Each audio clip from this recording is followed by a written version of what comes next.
Olá, tudo bom? Nessa aula de hoje, nós vamos falar sobre a industrialização brasileira. Eu quero apresentar para você o conceito de industrialização e logo em seguida eu quero mostrar como é que se deu esse processo dentro das fronteiras nacionais brasileiras. Mas antes de nós fazermos efetivamente o estudo sobre a industrialização dentro das fronteiras nacionais brasileiras, eu quero apresentar alguns conceitos que eu acho fundamentais, conceitos que eu acho que são muito necessários para que a gente faça um estudo mais pleno ou um estudo mais completo, ou para que a gente faça um estudo que nos permita a compreensão clara de como é que se deu esse processo em terras brasileiras. Nós, então, vamos começar apresentando exatamente esses conceitos aqui para vocês, ó.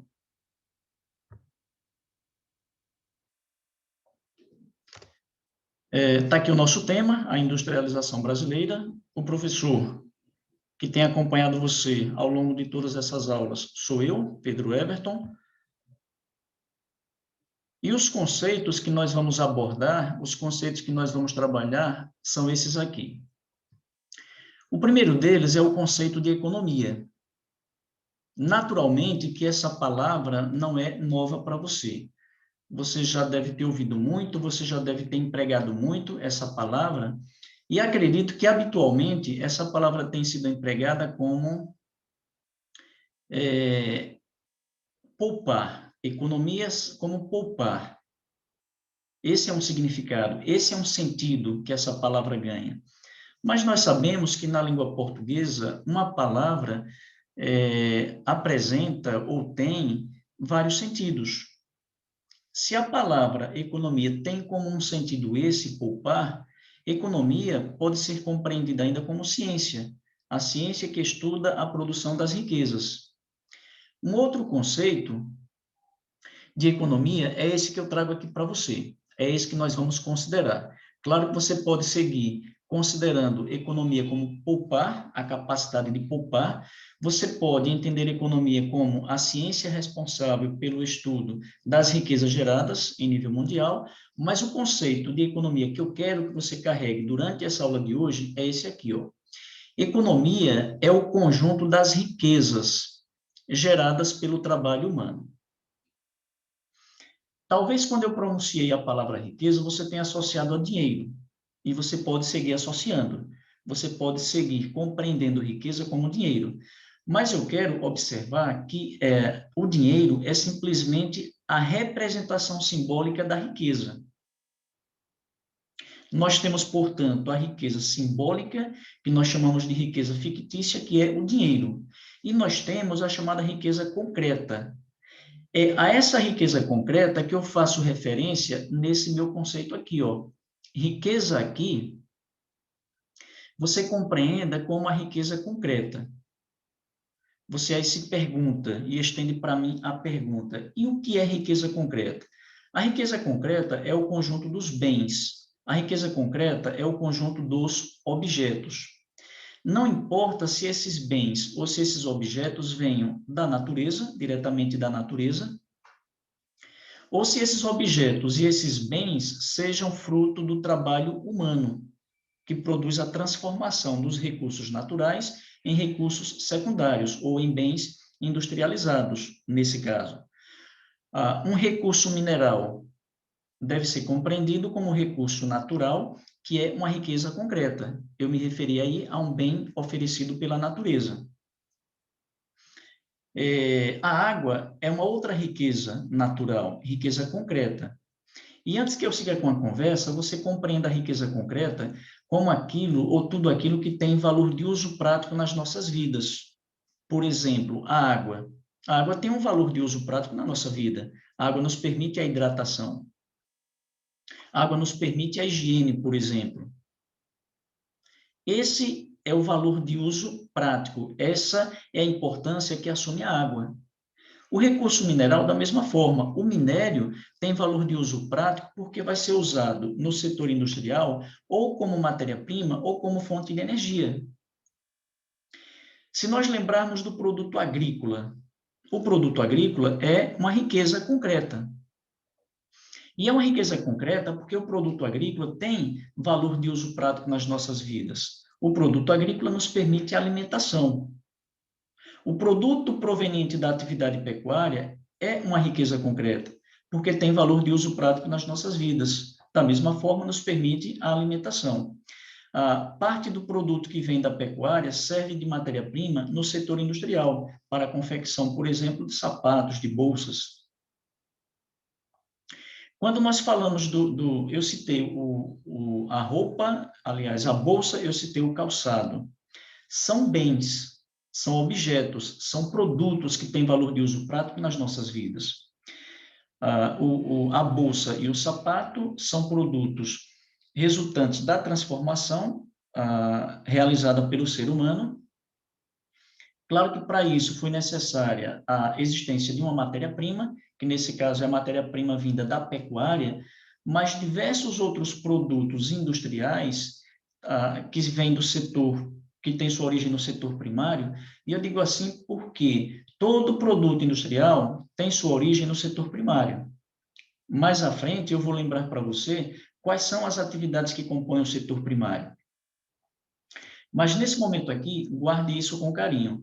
Todo produto industrializado é resultado da transformação da matéria-prima, que tem origem ou diretamente na natureza ou nas atividades agrícola e pecuária.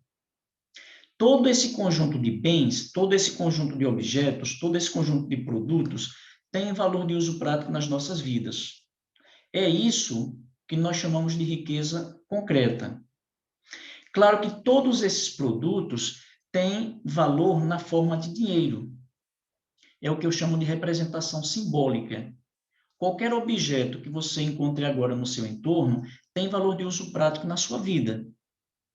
E para você ter acesso a esse produto, você teve que, vamos dizer, que trocar esse bem por dinheiro. Você deixou o dinheiro na loja e você teve acesso a esse bem. O que tem valor de uso prático na sua vida é o bem, é o objeto. Claro que a sociedade humana convencionou o dinheiro como artifício para que houvesse a troca de mercadorias, para que houvesse o comércio. Por isso eu comecei dizendo, quando eu pronunciei a palavra riqueza, talvez você tenha associado a dinheiro, e é para continuar associando. Só que o dinheiro é a representação simbólica da riqueza. O dinheiro por si só não atende às nossas demandas. Como assim? Se você trocar, por exemplo, alimento por dinheiro, o alimento você usa para se alimentar, você usa para preservar a vida. Mas o dinheiro, por si só, não cumpre essa função. O dinheiro, por si só, não cumpre essa finalidade. O dinheiro é mecanismo ou instrumento de troca, nesse caso. Para não alongar a conversa, para não deixar você cansado ou você cansada, compreenda dessa forma. A riqueza aqui, nessa nossa conversa, tem o sentido de riqueza concreta, os bens, os objetos. Além disso, a gente pode acrescentar os serviços. Serviços que têm valor de uso prático nas nossas vidas. Por exemplo, o serviço prestado pelo professor tem valor de uso prático na sua vida. Por meio desse serviço, você tem a possibilidade de despertar para o aprendizado. O professor tem a função de facilitar a sua caminhada na busca do aprendizado. Se você lembra, por exemplo, do gari, existe um valor de uso prático no serviço prestado pelo gari. Deixa as ruas limpas. O serviço prestado por um motorista, por exemplo, tem valor de uso prático das nossas vidas, porque nos permite o deslocamento. O dentista, a dentista, exerce uma função que tem valor de uso prático nas nossas vidas, a higienização bucal, a saúde bucal. Compreenda, portanto, para que a gente siga nessa conversa, a riqueza como o conjunto dos bens e o conjunto dos serviços. E os bens e os serviços são produto do trabalho de muitas pessoas. A economia, portanto, aqui tem esse significado. Economia é o conjunto das riquezas geradas pelo conjunto das pessoas. Você já deve ter ouvido dizer, por exemplo, que os Estados Unidos são a maior economia do mundo. Economia, assumindo o sentido de riqueza, ou seja, os Estados Unidos são a maior economia do mundo porque tem a maior capacidade de geração de riquezas do mundo. A China é a segunda economia do mundo, porque tem a segunda maior capacidade de produzir bens e serviços do mundo. O Brasil, até recentemente, era a sexta economia do planeta, mas com todos os acontecimentos que têm marcado a nossa realidade, nós caímos de posição. O Brasil hoje ocupa a 12ª posição. Perdeu importância quando se trata daquele grupo de países que tem maior capacidade de geração de riquezas. Esse é o conceito de economia, que eu trago aqui para você logo em seguida. Está escrito. A riqueza é o conjunto dos bens e serviços gerados pelo conjunto dos trabalhadores. E essa riqueza, o conjunto da riqueza é o fruto, é o produto do trabalho das pessoas. E as pessoas que trabalham estão empregadas nos chamados 3 setores da economia. O setor primário, o setor secundário e o setor terciário. Se você não lembra quais são as atividades que compõem cada um desses setores, eu trago aqui para que a gente relembre. O setor primário reúne aquelas atividades que exigem a relação direta do ser humano com a natureza. Por isso, o setor primário. São atividades que são desenvolvidas, que são realizadas a partir do contato do ser humano com a primeira natureza, ou com a natureza em si mesma. Quais são essas atividades, então, que compõem o setor primário da economia? Nós temos a agricultura, é uma atividade que produz bens, nós temos a pecuária e nós temos o extrativismo. E aqui eu me refiro ao extrativismo vegetal, ao extrativismo animal e ao extrativismo mineral. O outro setor, aquele que nós chamamos de setor secundário, reúne essas atividades. São aquelas que têm o papel, ou que assumem o papel, de transformar as matérias-primas em bens, em produtos. E quais são essas atividades? Estão elas aqui, ó. A indústria tem esse compromisso, não esqueça, pega a matéria-prima e transforma em bens que têm valor de uso prático nas nossas vidas. E nós temos a construção civil, a construção de rodovias, a construção de prédios, a construção de casas. Aquilo que é fruto do trabalho na indústria e na construção civil, você chama de produtos secundários. Por isso, essas atividades compõem o chamado setor secundário da economia. E nós temos, por fim, o chamado setor terciário da economia. O setor terciário é formado pelo comércio, e aí você compreenda o comércio como a circulação de bens e serviços. Aliás, como a circulação de bens, melhor dizer assim. E nós temos ainda a chamada prestação de serviços. Quais são as atividades que compõem a prestação de serviços? Para simplificar a minha conversa, eu sempre digo assim: aquilo que não é atividade comercial, aquilo que não é construção civil, aquilo que não é indústria, aquilo que não é extrativismo, pecuária e agricultura, todas as profissões que não se enquadram em nenhuma dessas atividades aqui, ó, agricultura, pecuária, extrativismo, indústria, construção civil e comércio, são atividades de prestação de serviços. O trabalho, portanto, que o professor realiza é o trabalho que se enquadra, que se insere na prestação de serviços. O trabalho desenvolvido pelo médico está na prestação de serviços. O trabalho desenvolvido pelo motorista está na prestação de serviços. É um conjunto muito amplo de profissões e de atividades que integram o chamado setor da prestação de serviços, que, juntamente com o comércio, forma o chamado setor terciário da economia. Em qualquer país do mundo, existem pessoas trabalhando no setor primário, no setor secundário e no setor terciário. Não importa se esse país é o mais desenvolvido do planeta, é o mais rico do planeta, como os Estados Unidos, E não importa se esse país é muito pobre, como Serra Leoa no continente africano, como Haiti no continente americano, não importa. Em todos os países do planeta, existem pessoas trabalhando no setor primário da economia, no setor secundário da economia e no setor terciário da economia. O que nós devemos dizer é que, em função do nível de desenvolvimento socioeconômico dos países, você encontra a distribuição completamente distinta das pessoas trabalhando nesses setores da economia. Por exemplo, se você compara os Estados Unidos da América com a Serra Leoa no continente africano, existem pessoas trabalhando em todos os setores da economia nos dois países, mas a quantidade de pessoas empregadas no setor primário de Serra Leoa é muito maior do que o conjunto de pessoas empregadas no setor primário nos Estados Unidos. E isso vale para os demais setores da economia. O setor terciário nos Estados Unidos emprega a grande parte da população do país. Em Serra Leoa, a quantidade de pessoas empregadas no setor terciário é muito pequena.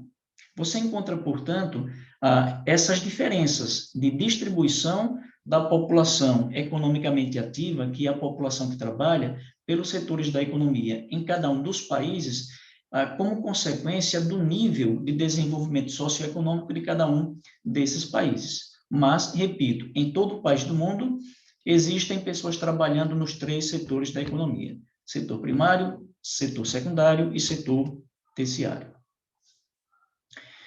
Bom, dito tudo isso, naqueles países onde você encontra a grande parte da população morando na zona rural, nesses países, a economia é comandada, ou a economia tem uma dependência muito forte do setor primário, ou da agricultura, ou da pecuária, ou do extrativismo. Essa é a regra geral. Claro que, e outra coisa, a grande parte dos países que tem a população empregada principalmente no setor primário são países rurais. O que é que seria o país rural? É aquele país onde a grande parte da população mora no campo, mora na zona rural.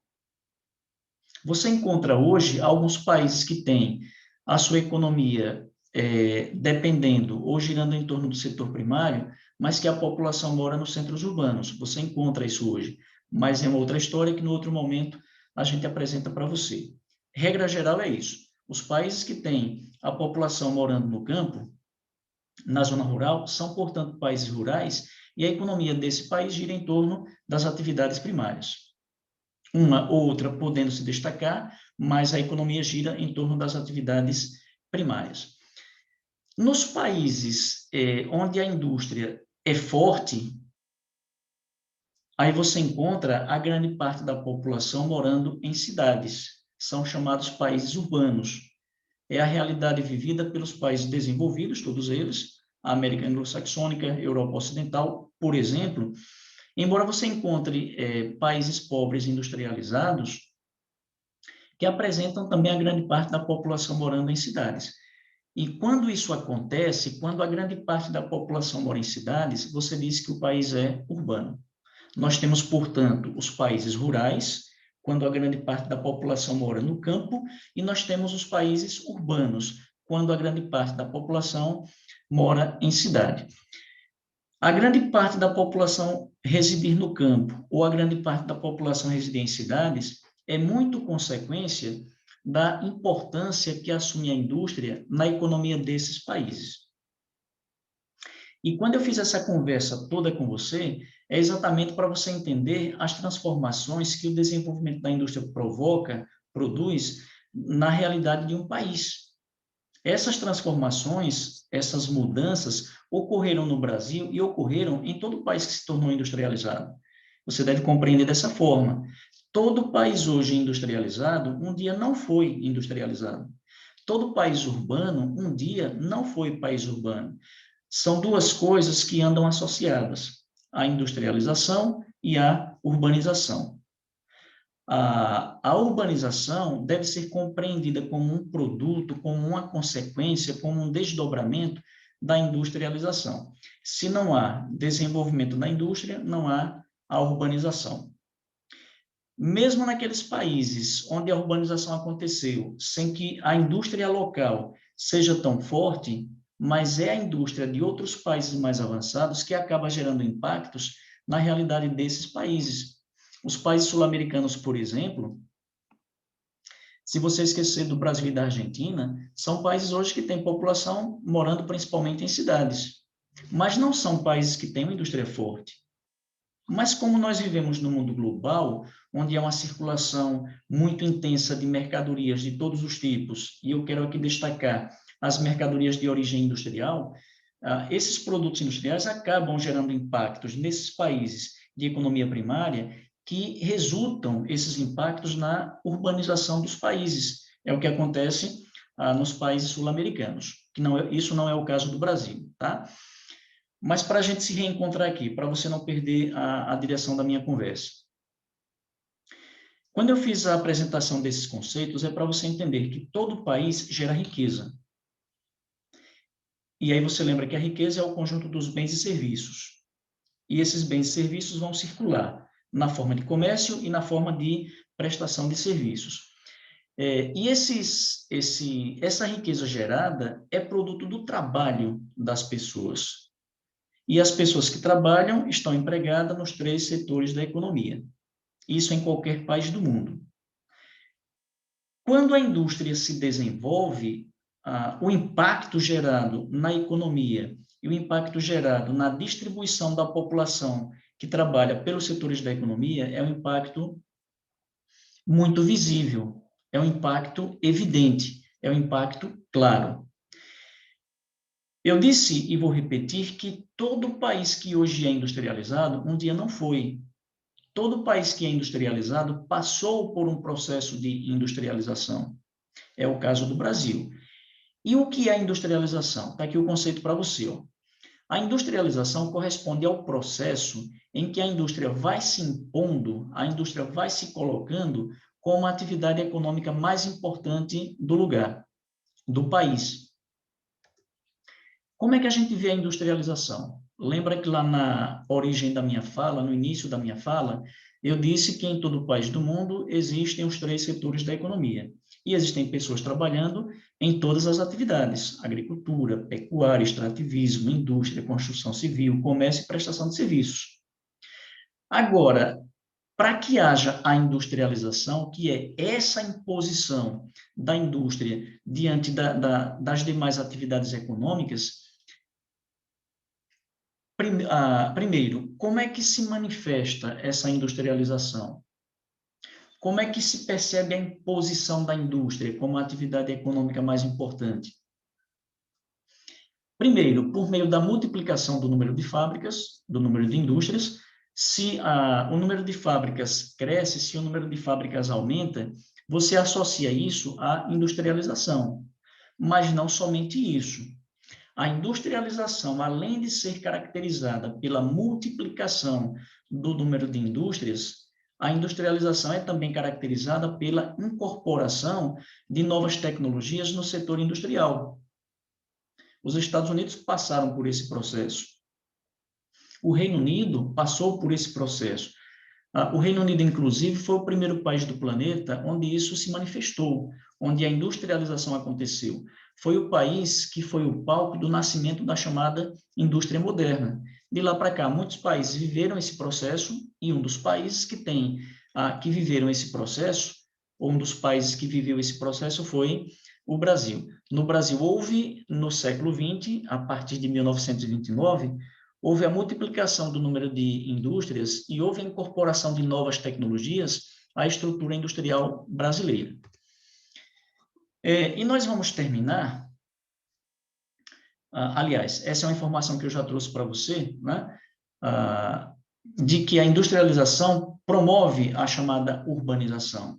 Como eu já disse, em outro momento, a gente vai reservar um outro momento para estudar somente isso. Como é que a indústria impacta, como é que a indústria interfere na chamada urbanização. Essa foi a primeira parte da nossa conversa. Nós vamos dar um intervalo, nós vamos parar por aqui, para a aula não ficar extensa. e cansativa para você. E logo em seguida, a gente vai tratar da presença da indústria no Brasil antes do começo do século XX.